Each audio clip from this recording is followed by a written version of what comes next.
did this conversation at some point include information on weapons packages, targets, or timing? Not that I'm aware of.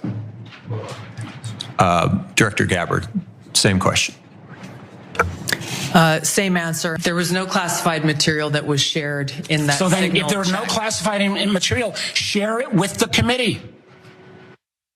You can't have it both ways. These are important jobs. This is our national security. So again, I'm not a Saturday Night Live connoisseur. It hasn't been funny in many years.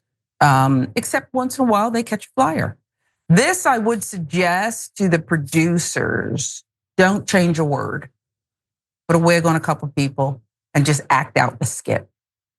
Just act it out. In the wake of Signalgate, our top intelligence officials, who regrettably are Tulsi Gabbard, John Ratcliffe, they were testifying under oath about what occurred in that group message. As you saw, both denied in no uncertain terms that there was no classified information or war plans sent in the chat with the Atlantic reporter. Don't you know he's going to write some more about it? Stop saying that. Unfortunately for them, new information was released today on what the text contained. Goldberg received information on the attacks 2 hours before the scheduled start of the bombing of Houthi positions. Imagine if he had a cousin over there who happened to be a Houthi. I'm not suggesting he does, but what if he had someone he said, hey man, you might want to get out of there. He could have been a different kind of person. Who knows? If this information, particularly the exact times American aircraft were taking off for Yemen, had fallen into the wrong hands in that crucial 2-hour period, American pilots and other American personnel could have been exposed to even greater danger than they ordinarily would face. Before we get into the contempt of Congress perjury discussion, I mean, it's real, right? You're either, we already said incompetent, I don't want to keep using that, but maybe you're lacking acuity, mental acuity, if you don't understand. No, these people are stupid. It's just so stupid. Is that the answer you give? But I do want to illustrate how unapologetic they are. Here's another clip from the hearing. Director Ratcliffe, this was a huge mistake, correct? No. A national political... Hold on. No, you Let me hold answer. on. No, Director Ratcliffe, I asked you a yes or no question and now you'll hold on. A national political reporter... You can characterize it how you want. ...was made privy the White to House sensitive information about imminent military operations against a foreign terrorist organization. Mistake of adding a reporter... And that wasn't a huge mistake? That wasn't a huge mistake? Well, I think they characterize it as an a embarrassment. mistake. This is utterly unprofessional. There's been no apology. There has been no recognition of the gravity of this error. And by the way, we will get the full transcript of this chain, and your testimony will be measured carefully against its content. We got you, baby. This is what he's saying there. And we're not going to let it go. Senator Ossoff there from the great state of Georgia, as we saw in the text, specific operational details were discussed, and they don't care, okay? They just don't seem to care. The only admission we've gotten was Mike Wall saying he put the group message together before speculating that Goldberg may have hacked his way into the group and saying that Elon would investigate it. Okay. I mean, they'd know about hacking. Jackson, imagine if you're just minding your business, you're at home, maybe enjoying yourself, a little something, something. And all of a sudden, your phone goes off and someone invites you to a chat and you say, well, what the hell? Okay, sure, boop. And then you go back to what you're doing. You're minding your own business. And now you're being accused of, frankly, if the reporter did this, if the reporter hacked, is that not akin to espionage? I mean, he should be tried. And frankly, he could be put to death for something like that if this were remotely true. It's obviously not. Well, I think that it's just, first I want to point out that we're not even 3 months in. like not even fully 3 months in or just at the 3-month mark. And it's already this type of unstable. So like, there's really no telling what these people are going to do. There's no telling what type of, what they're going to do with our military, with Iran. There's no telling what these fools are going to do with the economy. And overall, one of the things that Donald Trump has done to me is just completely delegitimize the establishment, both the Republican Party and the Democratic Party, but way more the Republican Party. They have no credibility. Like, what can these people credibly say that matters in terms of how Democrats carry themselves, or Democrats not, like pushing forth the correct policies? Donald Trump raised drug prices on day one, prescription drug prices.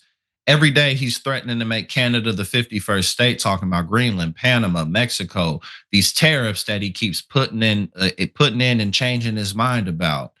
I mean, just all of this, and none of it matters to these people, no matter what Donald Trump does, even something to this degree to where our national security is at risk. They're just like, who cares? What is it? And that's going to come back to bite these people. Now, not in a sense that like tens of millions of people are going to stop voting for them, but just as we go, when Donald Trump, when he's done in 2028, the Democratic Party has so much more room for improvement than the Republican. It's going to take the Republicans so long to remove the stain of Donald Trump from themselves. Yeah, you can't scrub it out. You just got to throw it out. You got to throw it out. I can't name one person over there who you would think, that's somebody you could rebuild with. But let's turn to the orange one himself. Listen. Prime Minister has said that it's looking into how a journalist got added to that signal chat. Is it possible that there could be a firing of even a lower mid-level official once that person is identified? About what? About the signal chat that we've been discussing. We've pretty much looked into it. It's pretty simple, to be honest. It's not. It's just something that can happen. It can happen. You can even prepare for it. It can happen. Sometimes people are hooked in, and you don't know they're hooked in. They're hooked into your line, and they don't even mean bad by it. The hell did he say? The only thing he said there that was relevant is it happened. What are you talking about? You're just talking nonsense. Donald Trump has never been one to keep his mouth shut, even when it would benefit him. Latest example of this, he weighed in on the signal chat controversy.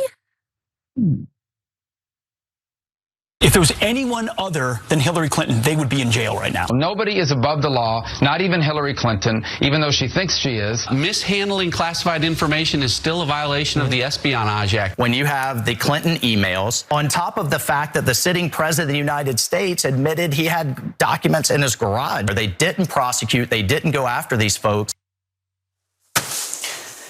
Hillary Clinton responded tonight with this: "You have got to be kidding me." Get you a private server. Get you a private server. He went on to say, well, I mean, look, we look at everything and they've made a big deal out of this because we've had 2 perfect months. Say what now? He also falsely claimed that the call was beautiful. There was no classified information, though not under oath like Gabbard and Ratcliffe. I hear him and his administration officials saying it's no big deal.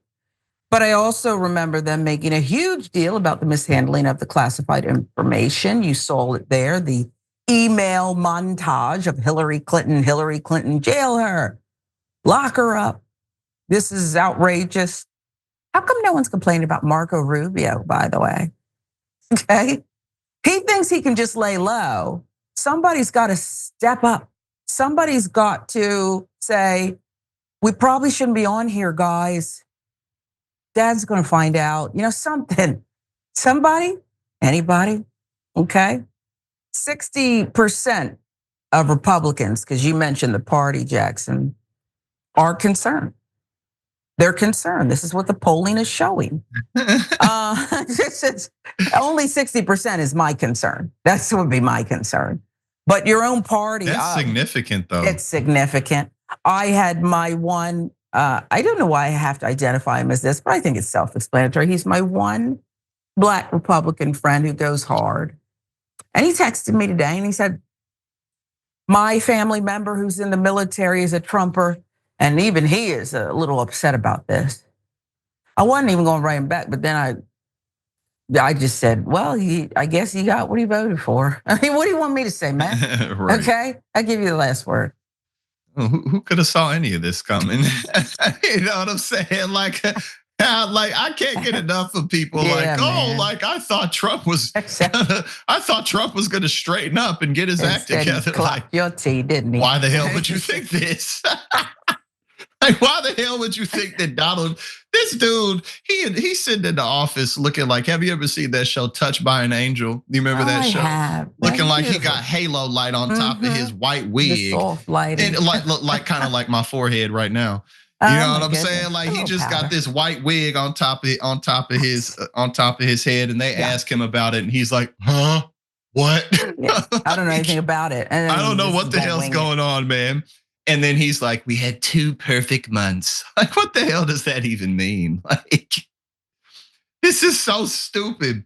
Hey, this is what we voted for. So this is what we gonna get for 4 more years. 4 more years. Look, if it lasts that long, I don't know what's gonna happen. But in all seriousness, this is so bad. Yeah, it is. That America could see a significant event, the likes of which we've not seen before. Because if they didn't know before, all these hackers, Russia, are you listening? China, who's the pudgy one? Kim Jong-un in North Korea, his love affair. I apologize, but he just is always bursting out of that military suit he wears. And I had forgotten his name just for a moment. They're all going to be coming for you. And I want to know about all the other signal chats out there, because what else were you talking about that have major implications ongoing?